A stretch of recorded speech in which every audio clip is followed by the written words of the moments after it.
etandise okukomyawo abaali abayeekera ba LRA ebeeyawo ekisonyiwo essanyu.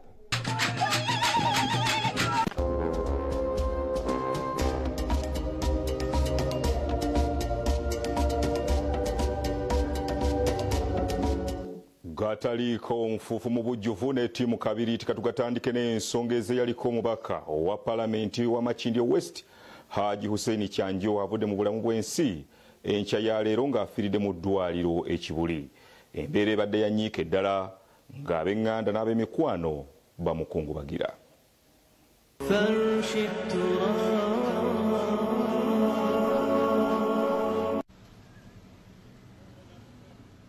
Haji Hussein Kyanjo yaliko omubaka wa Paalamenti wa Makindye West asizza ogw'enkomerero ku ssaawa 3 ez'okumakya mu ddwaliro ekibuli gy'abadde amaze ebbanga erisoba mu ssabbiiti 3 ng'ajjanjabibwa. Ab'eŋŋanda, abasiraamu, ab'emikwano, bannabyabufuzi ne bannayuganda batwaliza awamu amawulire g'okufa gabakuyiwala era abamu bakuŋŋaanye mu bwangu ku ddwaliro ekibuli gy'afiiridde. Oluvannyuma Imaamu Idi Kasozi akulembeddemu olukiiko ategeezezza nti omugenzi basazeewo okumuziika olunaku olw'enkya kubanga abadde yateekebwamu ebyuma mu mubiri gwe nga beetaaga obudde okubimugyamu nti kuba obusiraamu tebukkiriza kuziika muntu na kintu kyonna. Olw'okuba nti bamuteekamu ekyuma kw'adde atambulira ate obusiraamu tebukkiriza kuziika muntu na byabugagga tubadde tulina kusooka kukimugyamu kati prosesi eyo wekinaamuviiramu n'okutandika okuteekateeka mu mayiti ye kijja kubanga tukeereye n'olwekyo kyetuve tusazawo bwetyo. Mutabani we Faruuk Hussein annyonnyodde engeri kitaawe gy'assizza ogw'enkomerero n'obulwadde obuludde nga bumubala embiriizi. Subhanallah wa ta'ala atubirizisizza najjula mukadde waffe Honorable Alhaji Hussein Kyanjo amaze ebbanga ng'ali mu bulumi era nga tumujjanjabira wano ku ddwaliro ekibuli. Yeebazza bonna abakwatiddeko mu bujjanjabi obutabadde bwangu. Njagala okutuusa okwebaza kwange eri mikwano gya famire yaffe, eri obwakabaka bwa Buganda, eri gavumenti ey'owakati. Omumyuka asooka wa Katikkiro wa Buganda Haji Twala Kigonka Awaase nga yasomako ne Haji Kyanjo amutendereza olw'emirimu gy'akoledde Obwakabaka n'omukululo ogw'amaanyi gwalese. Kusookera kwa byonna nsaasira nnyo mbuga yajja obusiraamu kitufiiriddwa nnyo emmunyeenye y'obusiraamu emmunyeenye ya Buganda.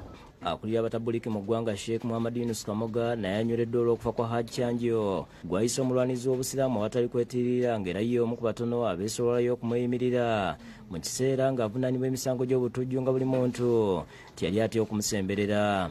Abaddu bonna bali batya okujja okunneeyimirira ng'olugaga nti tolotera mutawaana naye omusajja ono ne Imaamu Kasozi baavaayo ne bajja mu kkooti ne bakkiriza okunneeyimirira n'ensi yonna yali etidde nganze Kamoga siyinza kwerabira ekyo. Kamoga ategeeza nabo enteekateeka z'okuziika nga abatabuliki bagenda kuzenyigira mu butereevu kuba Kyanjo abadde munnaabwe. Inshallah era bwe nva wano ekibuli tugenda Nakasero naffe tukole enteekateeka yaffe ng'abajjamiriya tabuliki asalafiya engeri kyetugenda okuziika munnaffe. Mbalala abazze mbaka wa Kira Municipality Ibrahim Ssemujju Nganda asaasidde ab'eŋŋanda olw'okuvibwako omuntu atazzikawo. Ssemujju ategeeza nga Haji Kyanjo ne Muhammad Kibirige Mayanja bwe bakola ennyo okutumbula obusiraamu mu byobufuzi ne bajjawo n'endowooza eyaliwo nti abasiraamu basobola kuvuga takisi na kusala bisolo.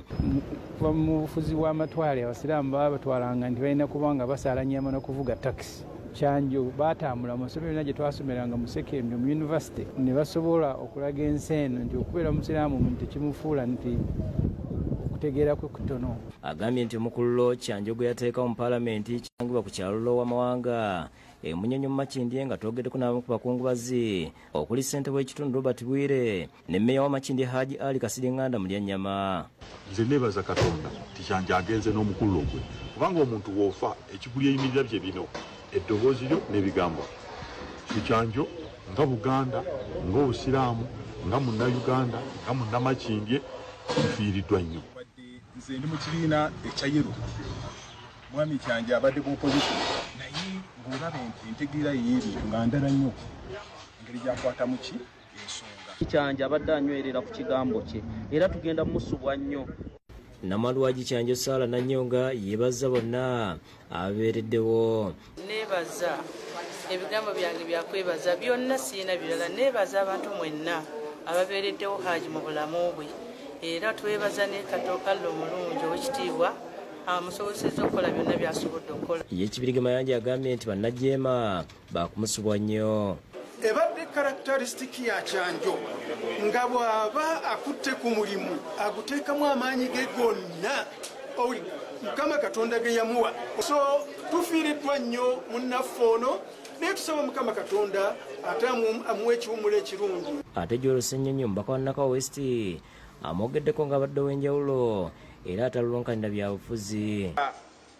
Talirekedde awo nti alina ensigo gye yasiga bannabyabufuzi abasinga, ensigo ey'obuvumu, ensigo ey'okutambulira ku mazima.